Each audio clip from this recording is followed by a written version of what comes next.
अजित पवार यांच्या विमान अपघातावर राष्ट्रवादी काँग्रेसचे आमदार अमोल मिटकरींनी मोठी शंका उपस्थित केली।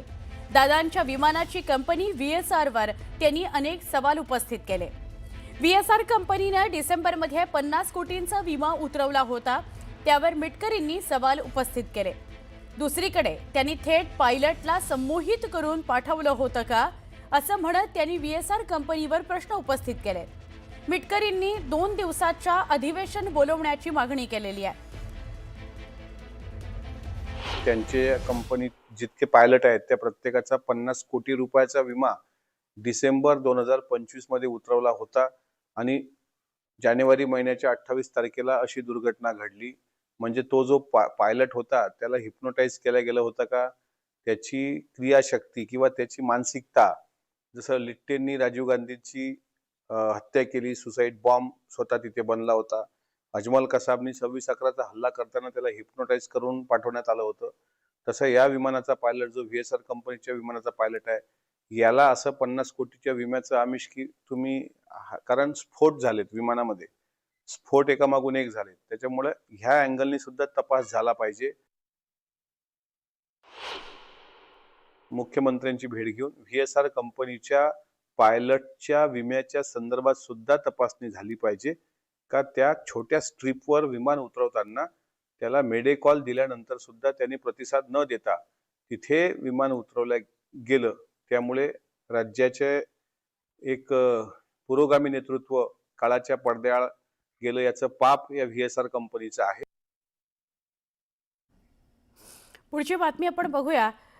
खरं तर अजित पवार यांच्या निधनानंतर त्यांच्या अपघाताबाबत खूप सारे प्रश्न उपस्थित केले जात आहेत, त्यामुळे त्या अनुषंगाने तपास होणं गरजेचं आहे, अधिवेशन बोलवा असं सांगितलं जात आहे। दोन्ही राष्ट्रवादी काँग्रेस एकत्र येणार का, अशा चर्चा गेले काही दिवस आपण सतत ऐकतोय। अजित पवारांच्या निधनानंतर शरद पवारांनी राष्ट्रवादी काँग्रेसच्या विलीनीकरणासंदर्भात बैठक झाल्याचं म्हटलेलं आहे, मात्र अजित पवारांच्या राष्ट्रवादी काँग्रेसनं या चर्चा फेटाळल्या, विलीनीकरणाचा मुद्दा नेहमीच टाळला। आता विलीनीकरणासंदर्भात रोहित पवार 12 तारखेला पत्रकार परिषद घेणार आहेत। दोन्ही राष्ट्रवादी काँग्रेसच्या विलीनीकरणाबाबत काय ठरलं होतं, अजित पवारांनी रोहित पवारांना काय सांगितलं होतं, याचा खुलासा रोहित पवार करणार आहेत। तर विलीनीकरणाबाबत आता अजित पवारांच्या राष्ट्रवादी काँग्रेसचेही सूर बदललेले बघायला मिळत आहेत। सुनील तटकरेंनी याबाबत 10 तारखेला सुनेत्रा पवारांशी चर्चा करणार असल्याचं म्हटलं आहे। आणि 12 तारखेला विलीनीकरणाबद्दल काय घडलं, दादांची काय इच्छा होती, हे मी 12 तारखेला मुंबईला प्रेस कॉन्फरन्सच्या माध्यमातून लोकांसमोर आणेल। आणि 12 तारीख का, तर त्या दिवशी दादांची एक इच्छा होती, ती काय होती, कशी होती, याबद्दल मी 12 तारखेला प्रेस कॉन्फरन्सच्या माध्यमातून विलीनीकरणाबद्दल मुंबईत नक्कीच सांगेल। निश्चित जरूर पक्षाचे वरिष्ठ नेते आहेत, कारण आम्ही सर्वांनी मग दादांच्या नेतृत्वाखाली एनडीएमध्ये जाण्याचा निर्णय त्या ठिकाणी घेतलेला आहे। शेवटी या विषयाची चर्चा आम्ही सखोलपणाने करू। 10 तारखेला मुंबईला मंत्रिमंडळाची बैठक आहे, त्यावेळेला उपमुख्यमंत्री म्हणून वहिनी त्या ठिकाणी येतील, त्याच्यानंतर आम्ही या विषयावरती चर्चा नक्कीच त्या ठिकाणी करू। वहिनी आमच्या विधिमंडळ पक्षाचे नेते आहेत, पक्षाच्या सुद्धा नेते आहेत, त्यामुळे आम्ही सगळेजण एकत्रितपणे बसून त्या संदर्भातला निर्णय घेऊ।